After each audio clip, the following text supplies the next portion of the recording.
You ever have that feeling that your ability to just sit down and concentrate is kind of slipping away? Like you're in a constant tug of war with your own mind, and let's be honest, 1,000 tiny distractions are winning.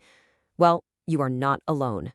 Today, we're going to explore one of the most valuable and most contested resources of the 21st century, your attention. All right, let's just dive right in. And we'll start with a feeling I think every single one of us recognizes. It's that moment you look up from your phone and realize a whole chunk of time has just, well, it's vanished. We've all been there, right? You pick up your phone for just one quick thing, and suddenly you've tumbled down this rabbit hole of endless scrolling. But here's the thing you have to understand. This isn't some personal failure of willpower. It's not an accident. It's by design. Seriously, think of your phone as a little slot machine you carry around in your pocket. Every like, every notification, it's a small reward, a tiny little hit of dopamine. But the real genius, and kind of the scary part, is the unpredictability. You never know when you'll hit the jackpot with a viral post or a fascinating video. That's called variable reinforcement, and it is precisely what makes it so addictive. It keeps you pulling that lever, or, scrolling that screen. So we've pretty much established that technology is in a constant battle for our focus. But what is this attention that's so valuable anyway? Look, to win this battle, we first have to understand the battlefield, and that's our own minds. So let's get into the science of attention. At its most basic level, as UW Medicine puts it, attention is like our brain's CEO. It's this incredibly complex system that decides what gets our focus and, just as importantly, what gets filtered out. It's the unsung hero that lets us learn, lets us work, and lets us actually connect with each other. Our attention isn't just one thing. It's more like a team of specialists. You've got the marathon runner, that's sustained attention for deep work. Then there's the bouncer, selective attention, whose job is to keep distractions out. You've got the juggler, shifting attention for when we get interrupted. And of course, the multitasker, divided attention.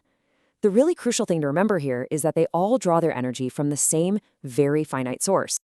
And this brings us to a fundamental truth. Research from the NIH totally confirms it. Our brains are just not built for constant, unwavering focus. Our attention naturally ebbs and flows, kind of like a tide.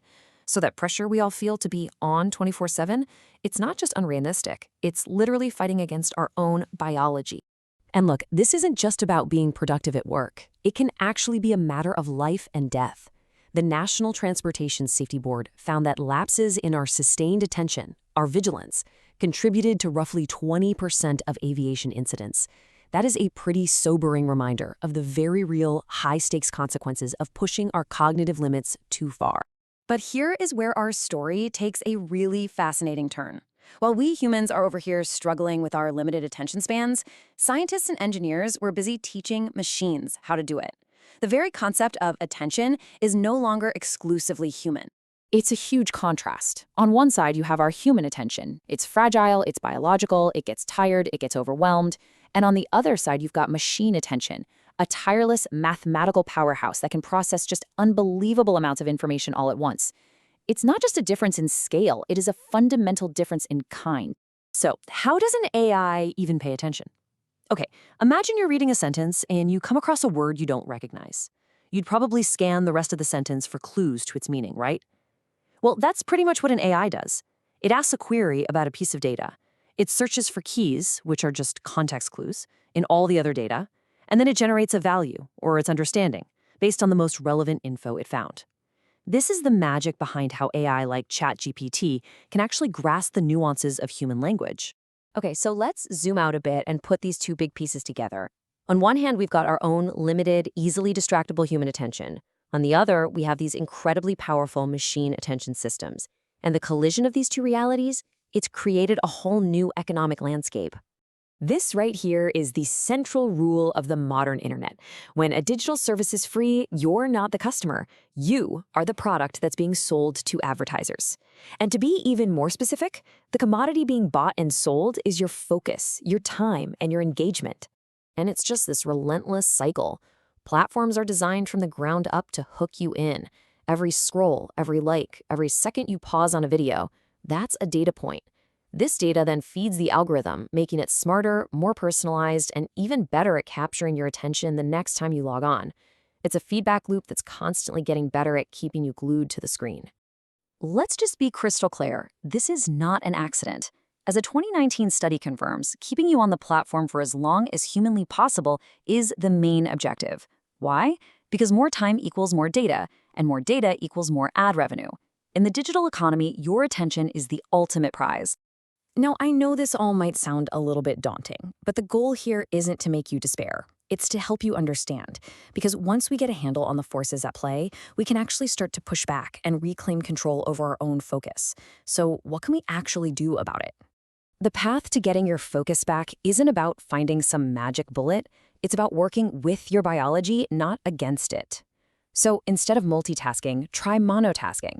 Embrace the power of things like the Pomodoro technique, working in focused bursts with short breaks. Figure out your peak productivity hours and schedule your toughest tasks for then. It's not about hacking your brain, it's about respecting its natural rhythms. And maybe the most powerful strategy of all is also the simplest. Just control your environment. Turning off notifications, closing those extra tabs, putting your phone in another room. These small acts can free up a massive amount of cognitive energy because you're no longer having to constantly fight off distractions. Ultimately, it all comes down to this one question. Your attention is finite, and it is incredibly valuable.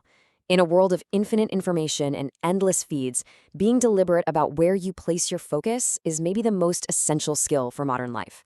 It's not about disconnecting completely, but about connecting with intention. So, what are you going to pay attention to today?